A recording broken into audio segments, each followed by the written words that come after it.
जय श्री कृष्ण मित्रों, आज આપણે બનાવીશું આલુ પરોઠા। એના માટે મેં 12 થી 13 નંગ જેટલા મીડિયમ સાઈઝના બટેકા લીધા છે, એક ઝીણી સમારેલી ડુંગળી લીધી છે, થોડા કોથમીરના પાન લીધા છે અને 2 લીલા મરચાં લીધા છે।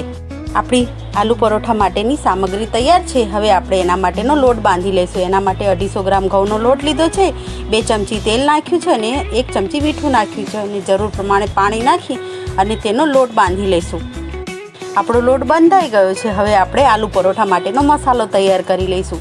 એના માટે મેં બટેકાને ભાગી લીધા છે, ડુંગળી નાખી છે અંદર, કોથમીરના પાન અને લીલા મરચાં અને 1/2 ચમચી જીરું, 1/2 ચમચી હળદર, 1/2 ચમચી ધાણા જીરું, 1 ચમચી લાલ મરચું, થોડો ગરમ મસાલો અને 1 લીંબુનો રસ નાખ્યો છે અને સ્વાદ અનુસાર મીઠું નાખ્યું છે।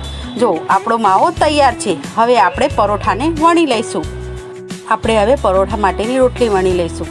જો મારી રોટલી વણાઈ ગઈ છે। હવે એના અંદર આપણે માવો ભરી અને આ રીતે જો કળીઓ પાડી અને માવો ભરીશું ને તો આપણો પરોઠો નહીં ફાટે।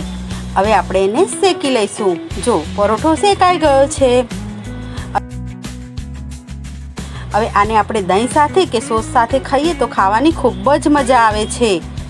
જો મિત્રો, આ મારો વિડીયો તમને પસંદ આવ્યો હોય તો એ મને શેર કરજો, લાઈક કરજો અને સબસ્ક્રાઈબ કરજો। Thank you.